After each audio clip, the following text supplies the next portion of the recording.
Story के start में हमें एक फार्म हाउस को दिखाया जाता है जहाँ पर रात का वक्त था और एक चमकती हुई रोशनी उस फार्म हाउस में दिखाई देती है।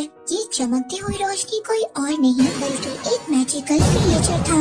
अब जब सुबह होती है तो फार्म का ऑनर ये देखता है कि उसकी फार्म को किसी ने बर्बाद कर दिया है। अब उस ऑनर को बहुत ज्यादा गुस्सा आता है क्योंकि ये सब उस रोशनी की वजह से हुआ था। अब फार्म का ऑनर अपने तीनों बेटों को बुलाता है और कहता है कि अब तुम तीनों को इस फार्म की पहरेदारी करनी होगी। और यहीं पर हम ऑनर के सबसे छोटे बेटे जॉन को देखते हैं। जॉन को सभी निकम्मा समझते थे और उसके बड़े भाई भी उसकी अच्छाई का फायदा उठाते थे। जॉन के भाई उसको अकेले ही पहरेदारी करने का कहते हैं। जॉन भी इस काम के लिए मान जाता है और पहरेदारी के लिए अकेला ही तैयार हो जाता है। अब जब जॉन फार्म पर बैठा हुआ था तो अचानक से वहाँ पर उसको कुछ आवाज सुनाई देती है। वो अपने पीछे मुड़कर देखता है तो उसके पीछे एक व्हाइट कलर का घोड़ा खड़ा था। जॉन को अपनी आंखों पर यकीन नहीं होता कि उसने इतना बड़ा और सफेद कलर का घोड़ा देखा है। अब वो उस घोड़े को पकड़ने की कोशिश करता है। एक रस्सी वो घोड़े पर डाल देता है। अब वो घोड़ा तेजी से भागने लगता है मगर तभी जॉन उस रस्सी को पकड़ लेता है जिस वजह से जॉन भी उस घोड़े के साथ आगे चला जाता है। मगर जब घोड़ा थोड़ा सा आगे जाता है तो वो अनबैलेंस हो जाता है और दलदल में गिर जाता है। अब जॉन उस घोड़े की मदद करता है, उसको दलदल से बाहर निकाल लेता है। तभी जॉन देखता है कि उस घोड़े की आंखों में आंसू थे और ये देखकर जॉन उस घोड़े के लिए बहुत ही ज्यादा बुरा फील करता है। जॉन उस घोड़े से ये प्रॉमिस लेता है कि आइंदा वो घोड़ा उनके फार्म पर नहीं आएगा। जिसके बाद वो घोड़ा जॉन को शुक्रिया कहता है और वहाँ से चला जाता है। उसके बाद जॉन भी अपने घर आ जाता है। अब जॉन को दोबारा अपने फार्म से कुछ आवाजें आती हैं। जब जॉन वहाँ पर चेक करने जाता है तो वहाँ पर जाकर वो हैरान हो जाता है।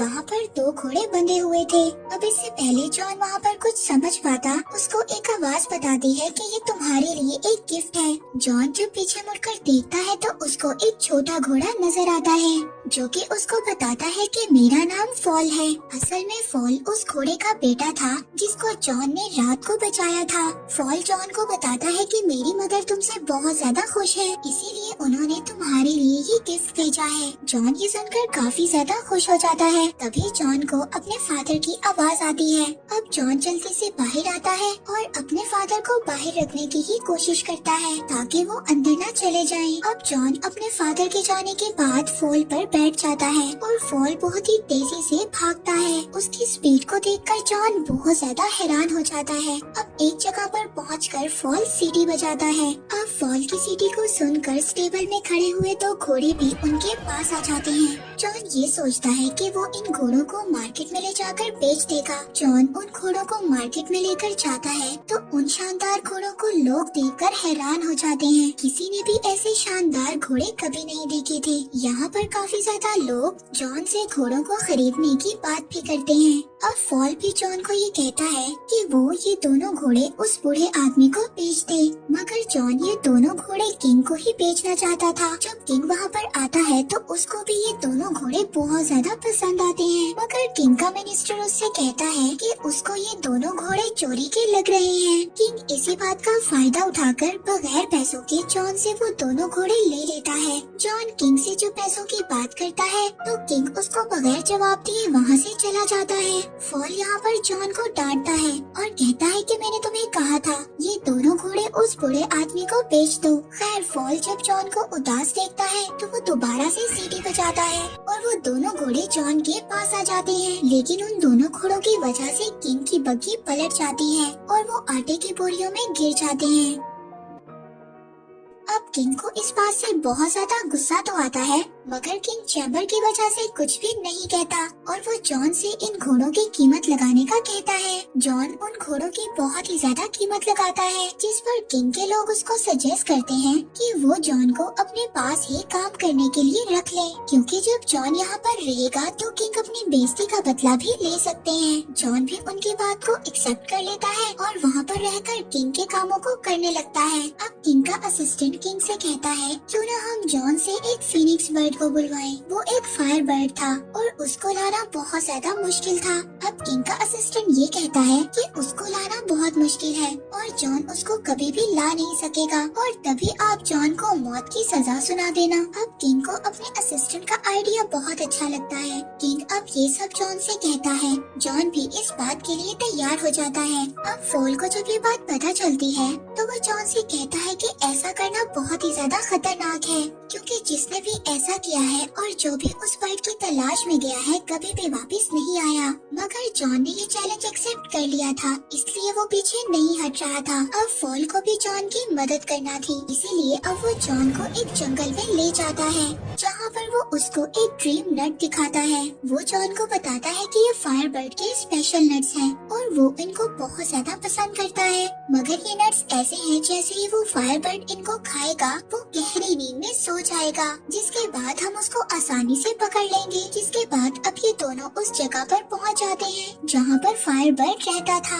फॉल उसको ये भी बताता है कि फायर बर्ड जमीन के नीचे रहता है। अब वो उस जगह पर कुछ नट्स को फेंक देते हैं और उस फायर बर्ड के बाहर आने का वेट करते हैं। अब जैसे ही वो फायर बर्ड नट्स की खुशबू सूंघता है तो वो जमीन से बाहर आ जाता है। अब वो फायर बर्ड मजे से उन नट्स को खा लेता है, जिसके बाद वो बेहोश हो जाता है। अब जैसे ही जॉन उस फायर बर्ड को पकड़ने जाता है तो वो दोबारा से जिंदा हो जाता है। अब वो फायर बर्ड जॉन के पीछे पड़ जाता है। वो उनको पकड़ने के लिए जॉन और फॉल के पीछे भागता है, जिसकी वजह से पूरे आइलैंड पर आग लग जाती है। उस फायर बर्ड ने जॉन और फॉल को पकड़ लिया था, जिसके बाद जॉन अपने पास आखिरी नट पड़ा हुआ उसकी तरफ फेंक देता है। जैसे ही वो फायर बर्ड उस नट को खाता है वो बेहोश हो जाता है। अगली सुबह जब वो जागता है तो उसको पता चलता है कि उन लोगों ने उसको चेन में कैद कर लिया था। जब जॉन उस फायर बर्ड की तरफ देखता है तो वो ये देखता है कि उसकी आंखों में आंसू थे।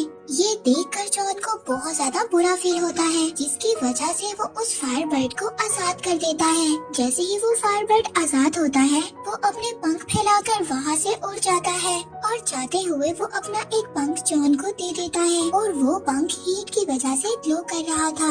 फॉल जॉन को कहता है कि किंग अब तुम्हें नहीं छोड़ेगा, मगर जॉन फॉल से कहता है कि शायद वो इस पंख से किंग को ये यकीन दिलवा दे कि उन्होंने फायर बर्ड को पकड़ा था। जब वापस जॉन किंग के पास जाता है तो किंग जॉन की किसी भी बात पर यकीन नहीं करता। अगले ही दिन जॉन को मौत की सजा के लिए लाया जाता है। जॉन वो पंख निकालकर सबको दिखाता है, मगर वो पंख अब ग्लो नहीं कर रहा था और किंग जॉन को मारने का कहता है। जब किंग जॉन को मौत की सजा देने लगता है तभी वहाँ पर फायर बर्ड आ जाता है, जिसको देखकर सभी लोग बहुत ज्यादा हैरान होते हैं और वहाँ पर इकट्ठे सभी लोगों को जॉन की बातों पर यकीन आ जाता है, जिसकी वजह से अब किंग को जॉन की सजा खत्म करनी पड़ती है और साथ ही जॉन को किंग प्रमोशन भी दे देता है।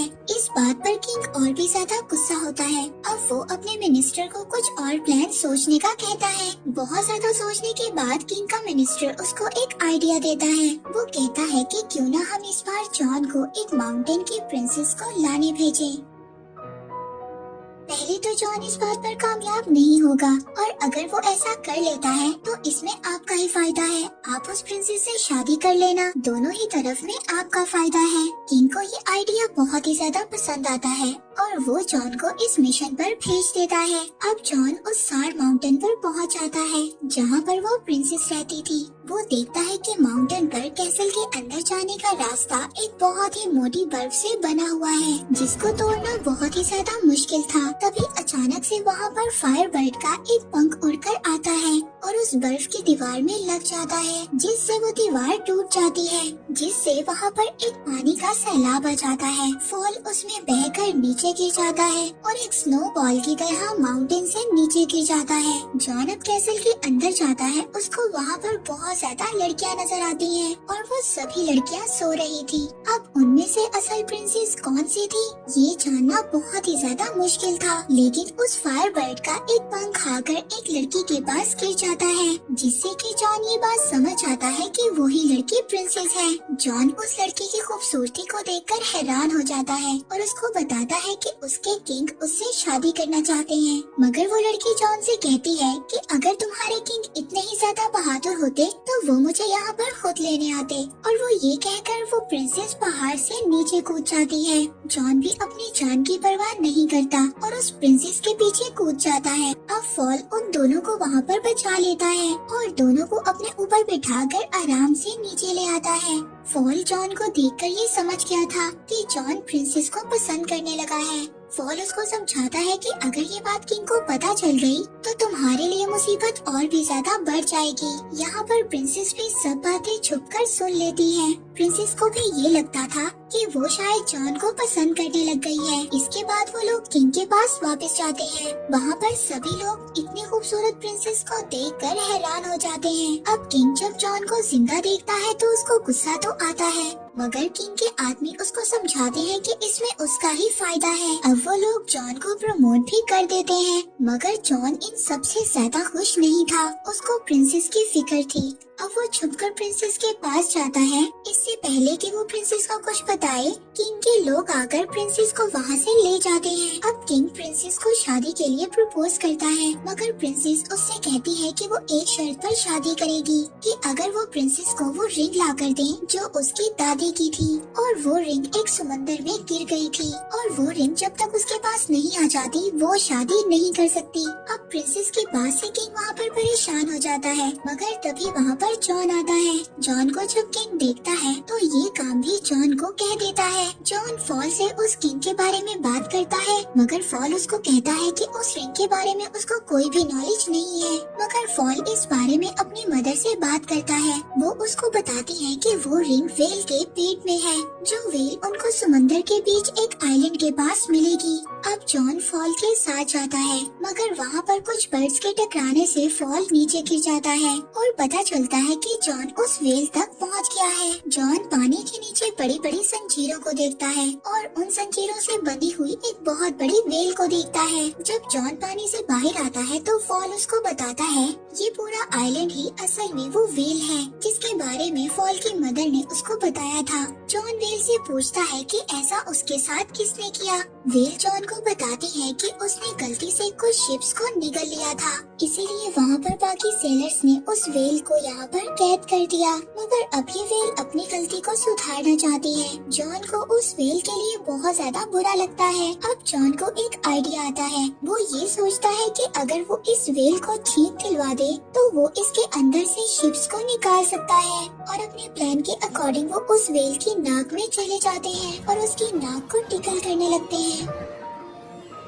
तभी उस वेल को एक बहुत बड़ी छींक आती है और वो सभी शिप्स उसके अंदर से बाहर आ जाती हैं। जिसके बाद ये वेल उस समंदर के अंदर दोबारा चली जाती है। उस वेल के जाने के बाद जॉन को वो रिंग याद आती है और जॉन उदास हो जाता है क्योंकि वेल अब जा चुकी थी। मगर तभी वहाँ पर एक क्रैब रिंग को लेकर आ जाता है और वो जॉन को बताता है कि ये वेल ने उसके लिए भेजी है क्योंकि वो वेल दिल की बातों को जान लेता है। इसके बाद वो रिंग को लेकर प्रिंसेस के पास जाते हैं, जहाँ पर उनकी नजर उस फायर बर्ड पर भी जाती है जिसको किंग ने बिल्डिंग से बांध दिया था। जॉन प्रिंसेस को वो रिंग देता है जिसे देखकर वो ये समझ जाती है कि जॉन उसके लिए कुछ भी कर सकता है। उधर दूसरी तरफ किंग का आदमी फॉल को दूरबीन से देख रहा था। उसको बोलता हुआ जब वो किंग का आदमी देखता है तो उसको ये लगता है कि फॉल एक डेविल है। वो सभी लोग वहाँ पर फॉल को पकड़ने जाते हैं और इसी दौरान किंग भी उठ जाता है। वो जब फॉल को प्रिंसेस के विंडो पर देखता है तो वो फॉल को शूट कर देता है और जॉन चाहकर भी फॉल को बचा नहीं पाता।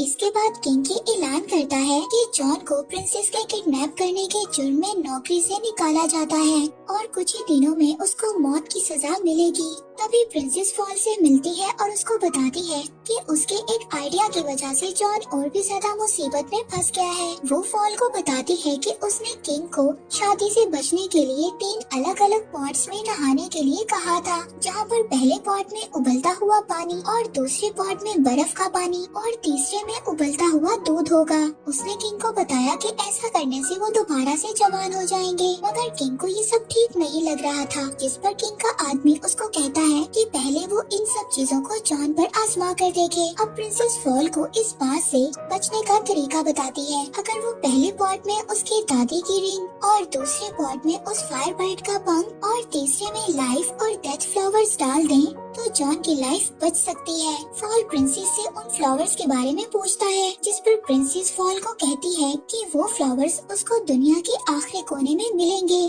फॉल कहता है कि इन सब में तो बहुत ज्यादा वक्त लग जाएगा, लेकिन प्रिंसेस उसको कहती है कि तुम्हारी स्पीड से ये काम जल्दी हो जाएगा। अब फॉल इंजर्ड होने के बावजूद उन फ्लावर्स को लेने जाता है और अगली सुबह वो पॉट्स भी तैयार हो जाते हैं। और यहाँ पर किंग ये सोचता है कि यही सही वक्त है सबको ये बताने का कि वो कितना रहमदिल है। वो सबको ये बताता है कि ये प्रोसेस असल में जॉन को दिया हुआ दूसरा मौका है, क्योंकि वो अगर इन सब में कामयाब हो गया तो वो जॉन को आजाद कर देंगे। इसके बाद वो जॉन को उस पॉट में धकेल देता है और प्रिंसेस भी चुपके से अपनी रिंग उस पॉट में डाल देती है और उस रिंग के मैजिक से जॉन सही सलामत पहले पॉट से निकलकर दूसरे पॉट में गिर जाता है। ये सब देखकर वो फायरबर्ड चिल्लाने लगता है। उस फायरबर्ड की आवाज उस कैद हुए पंख तक पहुंच जाती है और वो वहां से निकलकर फौरन ही दूसरे पॉट में गिर जाता है, जिसके बाद जॉन तीसरे और फाइनल पॉट में गिरता है। प्रिंसेस फॉल के आने का इंतजार कर रही थी। दूसरी तरफ हम देखते हैं कि फॉल उस फ्लावर तक पहुंच गया था, लेकिन उस फ्लावर को तोड़ने से पहले फॉल को ये पता चलता है कि इस फ्लावर को जो भी तोड़ेगा उसकी डेथ हो जाएगी। लेकिन इस बात की परवाह किए बिना वो उस फूल को तोड़ लेता है। उधर बाकी सब लोगों को ये लग रहा था कि जॉन मर गया है और वो सभी लोग उदास होकर वहाँ से जाने लगते हैं, पर तभी वहाँ पर फॉल आ जाता है जो कि उस फ्लावर को उस पॉट में गिरा देता है और देखते ही देखते जॉन उस पॉट से एक प्रिंस की तरह बाहर आता है। अब ये देखकर किंग भी पहले पॉट में जंप लगाता है, मगर दोबारा से जवान होने की बजाय वो एक बबल में कैद होकर वहाँ से चला जाता है। सभी लोग इस बात को देखकर बहुत ज्यादा खुश होते हैं और वो अपना नया किंग जॉन को बना लेते हैं। जॉन और प्रिंसेस फॉल को ढूंढने जाते हैं। फॉल को ये लग रहा था कि अब वो मरने वाला है, मगर प्रिंसेस फॉल को बताती है कि वो फ्लावर सिर्फ उसका टेस्ट ले रहा था। मूवी के लास्ट सीन में हम जॉन और प्रिंसेस की शादी को देखते हैं और इसी के साथ ये मूवी यहीं पर एंड हो जाती है।